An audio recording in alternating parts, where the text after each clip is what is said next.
Hey y'all, it's Jasmine, aka I'm J Nicole, and I am back with another video. And this is my TV Talkback. In this video, I'm talking about Belle Collective, episode 3, Love, Marriage, and No Baby. Whoo, child. Y'all are seeing me right after work. No makeup, glasses on, no ring light. But anyway, y'all are looking at me in rare form right now. Yeah, so let's get into it. So the episode basically starts off at the same brunch that we left off at last week. And Letitia comes to pull Latrice away to talk to Marie. Which I would say absolutely not. Like, ain't no way. Marie's angry. She's back there fussing at you, and now you want me to go have a conversation with her? She gonna have to calm down. We will talk another time. If I was Latrice, I would have said no. And so basically Latrice, against her better judgment, she decided to go in the bathroom and talk to Marie. And let's just say it got real ghetto real quick. Pretty much Latrice denied her role in what Marie said she did, which was spread the rumors about her practice. And Latrice didn't say what Marie wanted to hear. And Marie basically wanted an apology, but Latrice wasn't going to apologize for something she didn't feel like she did. So at that moment, Marie was pissed at Letitia because she felt like Letitia was backpedaling. And so Latrice finally said she's not gonna beg a grown-ass woman to listen to her. And Marie was like, let me out this goddamn bathroom. Tisha was like, I ain't scared of no motherfucking bath.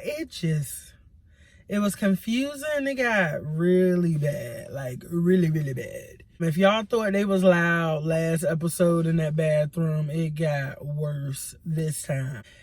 And so Akeisha, she's outside, she's still at the table. And Akeisha decides to leave. She says this ain't like no brunch I ever been to. So Akeisha leaves. Latrice ends up leaving out the bathroom, of course. And Marie tells Tisha that as long as Latrice takes accountability, they can move forward. And so Marie leaves also with Essie. And Letitia is left in the bathroom crying. And I hate hearing people cry, like sobbing. It just, makes me uncomfortable and sad. But as Marie and Essie leave, this was kind of like a funny moment because Essie had said kind of under her breath, like, I told you not to ruin these people brunch. Like, Essie already knew Marie was gonna be on bullshit. And this is her own friend. So that's exactly why I said Marie was dealing with a lot and she shouldn't have went to the brunch. You already knew that Latrice would be there. So Marie definitely shouldn't have went to the brunch. And so at this point, Akeisha is on the phone with Melanie talking shit. But basically with all the commotion and Marie gone and Treese done got called in there and everybody just kind of still, oh, what happened? Da-da-da. I'm just surprised that the brunch is still going on. You know what I'm saying? Like, I'm Akisha. I would have left too. Unless you there to be nosy, there's no way the brunch can really continue after this, at least not on the same note. So Letitia finally comes back to the table and Latrice is still there and everybody's there except for Akeisha and Marie. And I guess when Letitia is told that Akeisha, these names, bruh. Who Jackson, these names, I'm sorry. But when Letitia is aware that Akeisha left, Letitia pretty much tells the whole table that she didn't like Akeisha's energy from the jump. And so it's best that she left. And that's how the brunch scene ends. So in the next scene, we have Latrice and Cliff, and they join So Gucci and JJ at one of their properties, this big venue space that they own, and they go ATV riding. And so one of the husbands said, well, the wives get together, so why not bring the husbands together? And when I first saw it, I was like, well, don't y'all know each other? But now that I'm looking at my notes, like, I'm sure he just meant like we should hang out since they hang out. So they're doing this ATV riding or whatever, and they slinging mud at each other, but the girls are like, they have on these cute little outfits and their hair's done like curls, big barrel curls, and makeup, like faces beat. And just the whole time they look like they having fun, but it's a lot going on. And personally, I'm surprised that nobody had on helmets. But it ends and they stop for snacks.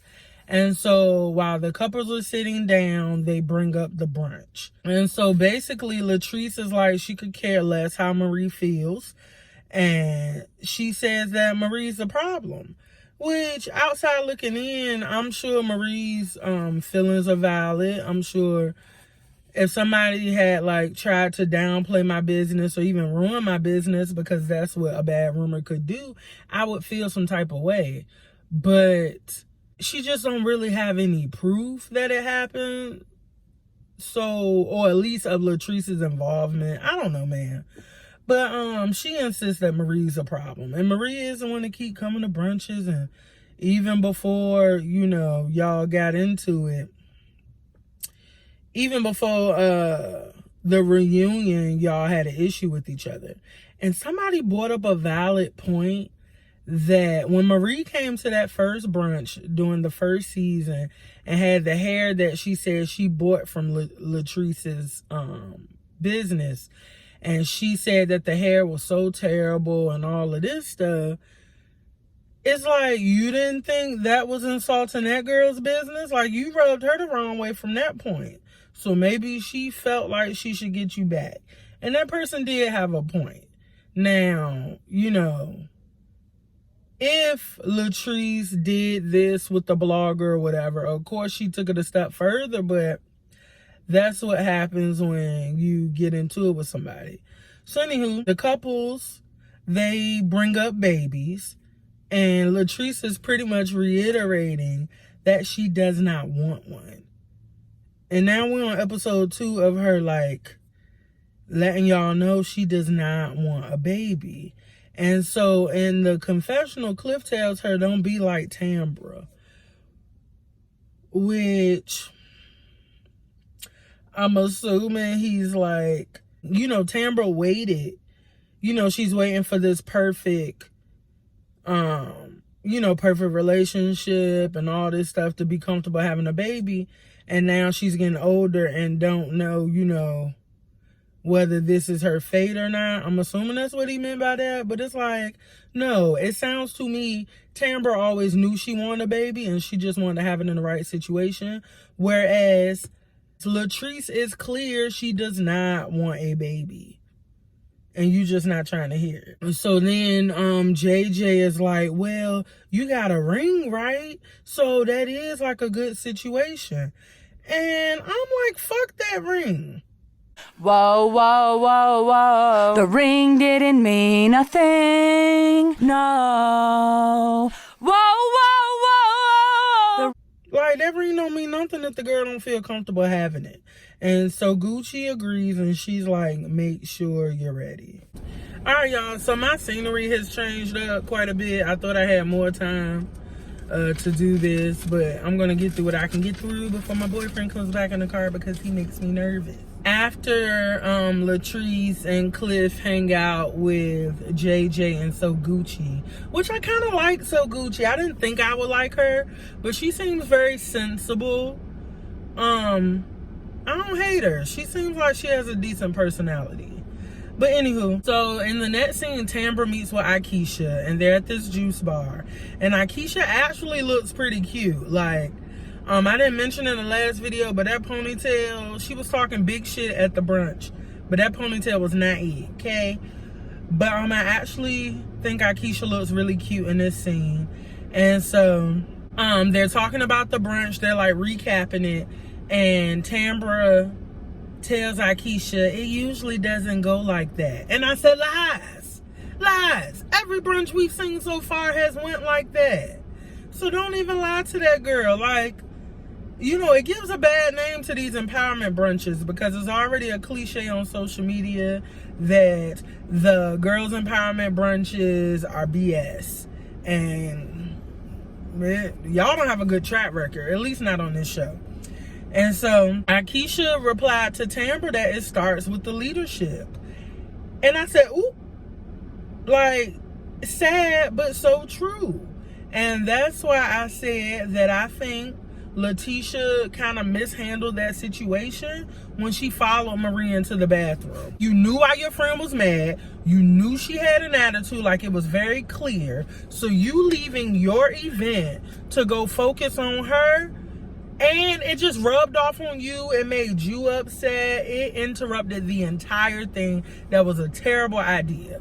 And so Letitia may not be as negative as Marie or like drama focused, but you going to make sure your friend was okay ruined your event. So it really did start at the head. But of course, Akeisha did not bring that up. Instead, Akeisha is still focused on the damn dirty plate. And I think somebody else mentioned it in their videos, like, she just kept saying, I don't eat off no dirty plates. I don't eat off no dirty plates. Well, girl, who does? Like, stop saying that like the girl purposely set you in front of a filthy ass, mud on it, you know, dust and hair. Like, she set you in front of one of them plates. No, the plate, some debris or decorations or something had got on it, and she switched it out for you. But you being stank about it, like you were doing the absolute most. And Akeisha cannot let that plate go, and she continues to bring it up throughout the episode. And if we're going to talk about Letitia's leadership and how she handled the brunch, that plate should have been the least of your worries. You had way more valid points to bring up than Tisha and that damn plate.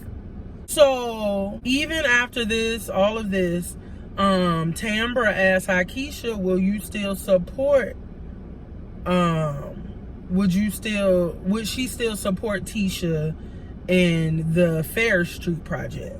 And I believe Akeisha said that she didn't mind. She probably even said something about like they have to have a conversation. I just think Akeisha, I have to agree with Letitia. She was just staying, and it seemed like she tried to embarrass Letitia at that brunch. All right, y'all, let's see how long-winded I'm gonna be since my destination or my surroundings have changed 3 times now. So after Akeisha and Tambra talk about the brunch, they have a discussion about babies. And I believe Tambra asked Akeisha, you know, how are having babies later? Like later in life. And Akeisha, you know, told her it was hard. And after several rounds of IVF, several miscarriages, she ended up having 2 babies naturally. And so I like this Akeisha, especially during this discussion. Not because, you know, a chick gotta be like talking about struggle for me to like her, but it just makes her more soft and endearing and human. Like that Akeisha who wanted to one up everybody when she met with Marie and Tisha, or the Akeisha at the brunch, y'all could keep her. But this Akeisha, I don't mind. So, Tambra told Akeisha that she's with Damond, and I guess Akeisha remembers them both from high school. And so they've been off and on for a very long time, which happens. People be off and on with, you know, a lot of times people end up with somebody who they've known all along or whatever. But Akeisha kind of shaded Tambra about Damond and was like, 16 years is a long time without a ring. But like I said, girl, you never heard of off and on type of situations? Like, clearly they haven't been together for 16 years. They're talking, and I guess Tambra is telling Akeisha that she wants a wedding. Like, she wants the marriage. And she don't want the baby without the marriage. And I think she needs to make that clear. Like, she's she's telling Damon she wants the baby and she's taking the steps to have the baby. But girl, take the focus off the babies and talk about the marriage. Because if you just making it about babies, like, oh, we ready to be with each, sleep with each other unprotected, you gonna be a single mama. Especially once Tisha's friend comes around. So next we're with Marie, and it's the day of her grandson's mom's funeral. And so I guess she went to the funeral earlier in the day. And so when we see her, she's laying on the couch. And it's because she's had a severe lupus flare up. And I think she tells us that, when she's stressed, she has these flare-ups a lot. And they kind of like knock her out. Like she can't really move. And she has a hard time getting around the house. It just really takes her out bad. And I've known people with lupus. I haven't been close to them, but even seeing how Tony Braxton is, when I used to watch Braxton Family Values, that lupus is nothing to play with, especially when you're stressed. So Essie comes to check up on her, and from the conversation, we could tell that Marie's personal life is suffering. Like, she seems like she's on in her professional life, and on the first episode, she mentioned how she's open up all these clinics, and that's doing really well. But as far as her family goes and all of that, she's really struggling. And so she tells Essie that she didn't put her husband first. But how do you put a habitual serial cheater first? Especially when you're the one that's kind of the breadwinner. And she says that if a Rolex is what it takes, then that's what she'll do to make co-parenting work. And girl, what?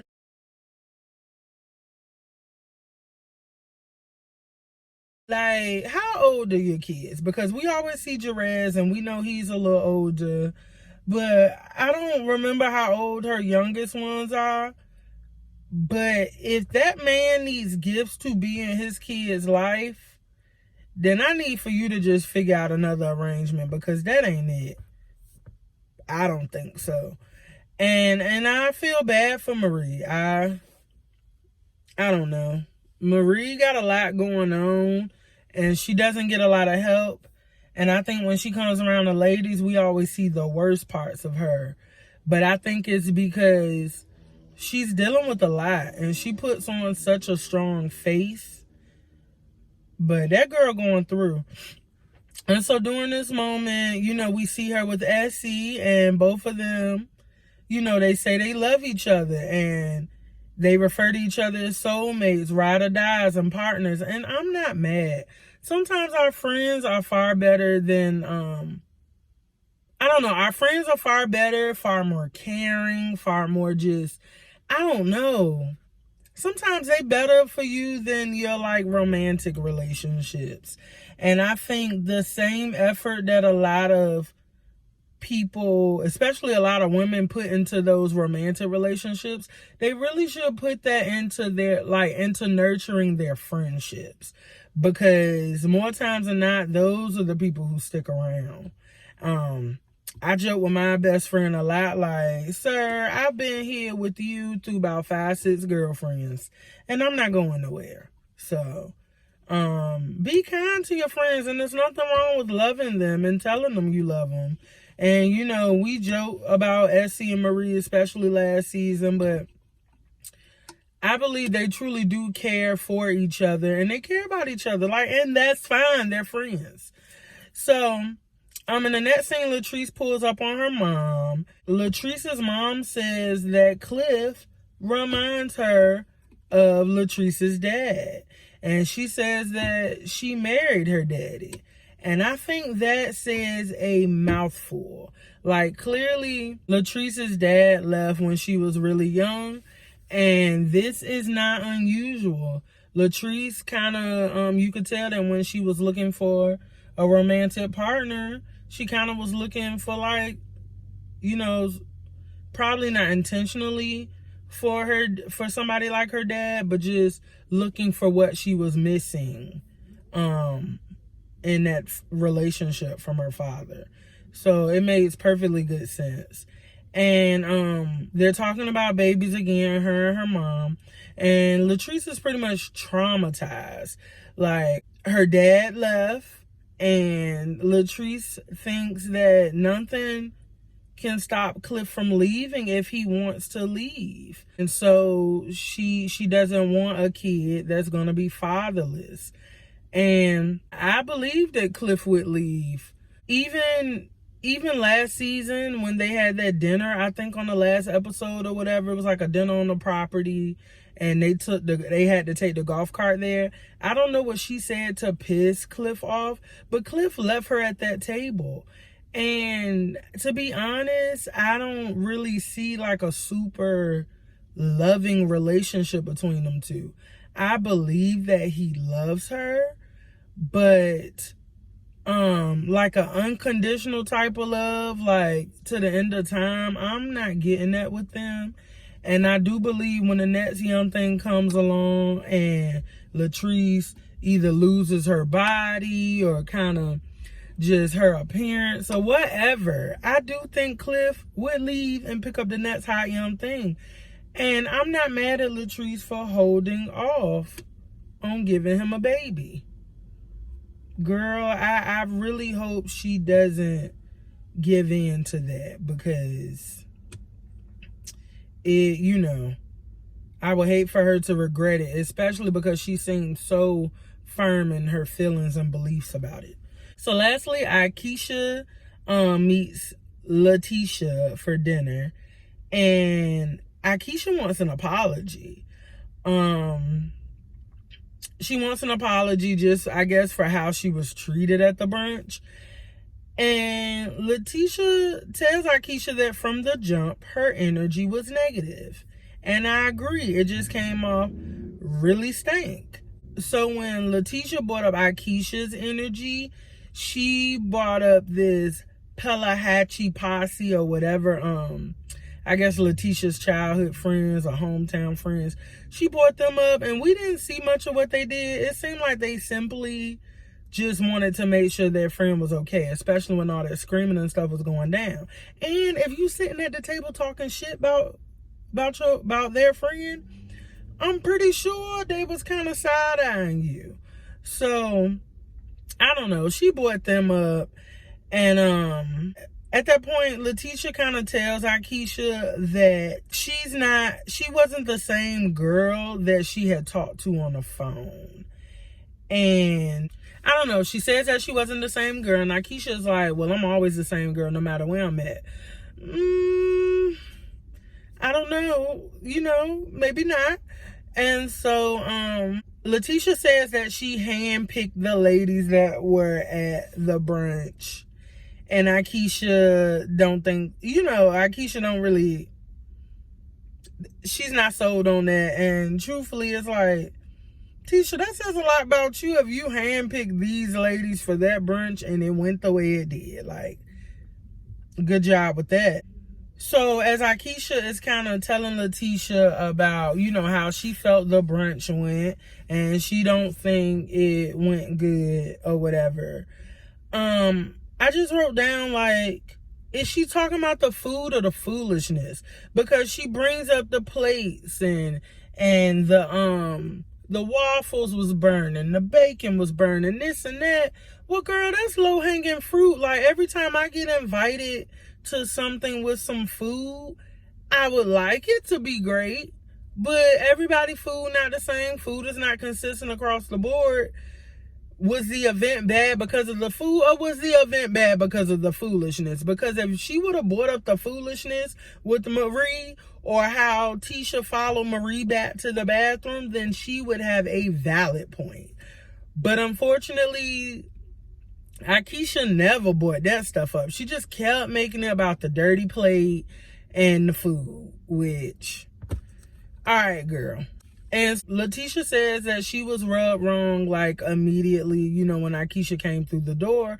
So, of course, when she came at her with the dirty plate comment, it just kind of rubbed her wrong even more. And I think that's why, and she might have even said that was why it probably came off like she had an attitude towards Akeisha. And so at the end of the meeting, the ladies agreed to disagree. And Letitia says that she hopes Akeisha is an asset to the Fair Street Project, as opposed to, you know, kind of run people off from wanting to participate. And so they get on Tambra and Demand, which I thought was a bad idea. And you could tell that Letitia's kind of like prying for information. Like because Akeisha knows them from high school, she asks, does he also go by Greedy? And so Akeisha says that he does. And I feel like Letitia is still being messy. Like, I think she's gonna justify it by saying that she wants to make sure that her friend from episode 1 is talking about the same guy that Tambra is with. But it's like, girl, I think you know that that's the same guy. And now you're just like, you've inserted yourself in the middle and you're trying to pry for more information. You're bringing it up during the worst moments. And at the end of the season, if Tambra not fucking with you, Letitia, you deserve it. Because you could have easily been like impartial and kind of stayed out of this, or just brought it to Tambra and let it go. Like, this is the information that I heard, and I don't know if it's true, but I just wanted you to know. But you didn't choose to go by that. You going about it the totally, like, wrong way. So, Akeisha said that it looks like Tisha is trying to break up a happy home because she ain't heard nothing about Demond, and she don't really know what Letitia is insinuating. And also because Letitia does not have any, like, she's not giving any information, she's just kind of asking these weird questions. It kind of make it look like you know something that you're not telling us. So I think Akeisha, we will see if she brings that up to Tambra. But of course Letitia quickly changed the subject. But that's pretty much how the episode ended. And so, yeah, guys, this is me, bareface, in my car, around 5:30 in the evening, doing this video after work, and I'm trying to get on the schedule. This is way harder than it looks. Kudos to the girls and guys that can do these videos right after the show comes on and before work and all that good stuff. This is hard, and I underestimated it. I'm doing 5 shows now, I'm reviewing 5 shows or recapping 5 shows, and this is a lot. So I want to stick with it. I want to prove to myself I can do it. Mostly because I watch these shows and I like to talk about them anyways. I don't know, I just be having a whole mouthful to say. So I hope that I can stick with it. I want to prove to myself that I can do it. So yeah, I hope you guys enjoyed this video. This couple is really cute. I hope you guys enjoyed this video, and I hope you guys come back to my channel and watch some more. But if you like this video, don't forget to comment, thumbs up this video, subscribe. Let me know what you think about Belle Collective. Are you watching it yet? Or are you not sold on it? It's not too bad. It's not too bad.